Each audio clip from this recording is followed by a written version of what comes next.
ಎಲ್ರಿಗೂ ನಮಸ್ಕಾರ. ನಾನು ಡಿ.ಜಿ. ಶ್ರೀನಿವಾಸ್, ಸಿಪಿಐ ಶಿರಾ ಗ್ರಾಮಾಂತರ. ಯುಗಾದಿ ಮತ್ತೆ ರಂಜಾನ್ ಹಬ್ಬದ ಪ್ರಯುಕ್ತ ನಮ್ಮ ನಾಡಿನಾದ್ಯಂತ ಎಲ್ಲಾ ಕಡೆ ಕೂಡ ಜೂಜಾಟವನ್ನ ನಿಷೇಧಿಸಲಾಗಿದೆ. ವಿಶೇಷವಾಗಿ ನಮ್ಮ ಶಿರಾ ಗ್ರಾಮಾಂತರ ವ್ಯಾಪ್ತಿಯಲ್ಲಿ ಕಳ್ಳಂಬೆಳ್ಳ, ತಾವರೆಕೆರೆ, ಪಟ್ಟನಾಯಕನಹಳ್ಳಿ ಮೇಲುಸೀಮೆ ವ್ಯಾಪ್ತಿಯಲ್ಲಿ ಗಸ್ತು ನಡೀತಾ ಇರುತ್ತೆ. ಯಾವುದೇ ಕಾರಣಕ್ಕೂ ಸಾರ್ವಜನಿಕರು, ನಾಗರಿಕರು ಈ ರೀತಿ ಅಕ್ರಮ ಚಟುವಟಿಕೆಯಲ್ಲಿ ಜೂಜಾಟಗಳಲ್ಲಿ ತೊಡಗಿಕೊಳ್ಳಬಾರದು ಎಂದು ಈ ಮೂಲಕ ನಿಮ್ಮಲ್ಲಿ ವಿನಂತಿ. ಏನಾದರೂ ಒಂದ್ ವೇಳೆ ಯಾವುದೇ ರೀತಿಯ ಜೂಜಾಟ ಅಥವಾ ಮಟ್ಕ, ಅಂದರ್ಬಾರು, ರಮ್ಮಿ ಯಾವುದು ಏನು ಈ ತರದ್ದು ಚಟುವಟಿಕೆಯಲ್ಲಿ ತೊಡಗಿದ್ ಕಂಡು ಬಂದ್ರೆ ನಿರ್ದಾಕ್ಷಿಣ್ಯವಾಗಿ ಕಾನೂನು ರೀತಿ ಕ್ರಮ ಜರುಗಿಸಲಾಗುತ್ತೆ.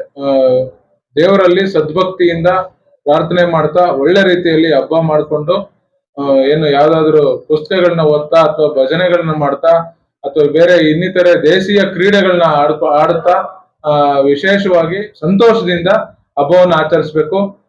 ಹಬ್ಬದ ಸಂದರ್ಭದಲ್ಲಿ ನಾವು ದಾಳಿ ಮಾಡಿ ಪ್ರಕರಣಗಳನ್ನು ದಾಖಲಿಸಿ ನ್ಯಾಯಾಲಯದ ಮುಂದೆ ಹಾಜರುಪಡಿಸೋದು ಇದೆಲ್ಲ ಚೆನ್ನಾಗಿರಲ್ಲ. ಆದ್ರಿಂದ ಸಮಸ್ತ ಶಿರಾ ತಾಲೂಕಿನ ಎಲ್ಲ ನಾಗರಿಕರಲ್ಲಿ ನಿಮ್ಮಲ್ಲಿ ಕಳಕಳಿಯ ಮನವಿ, ಯಾವುದೇ ಕಾರಣಕ್ಕೂ ಯಾವುದೇ ರೀತಿಯ ಜೂಜಾಟಗಳಲ್ಲಿ ತೊಡಗಿಕೊಳ್ಳಬಾರದು ಅಂತ ವಿನಂತಿ. ಎಲ್ರಿಗೂ ಸಹ ರಂಜಾನ್ ಮತ್ತು ಯುಗಾದಿ ಹಬ್ಬದ ಶುಭಾಶಯಗಳು. ದೇವರು ಒಳ್ಳೆ ರೀತಿಯ ಆರೋಗ್ಯ, ಸಂತೋಷ, ನೆಮ್ಮದಿ, ಮಳೆ ಬೆಳೆ ಎಲ್ಲವನ್ನು ನೀಡ್ಲಿ ಅಂತ ಭಗವಂತನಲ್ಲಿ ಪ್ರಾರ್ಥಿಸ್ತೇನೆ. ನಮಸ್ಕಾರ.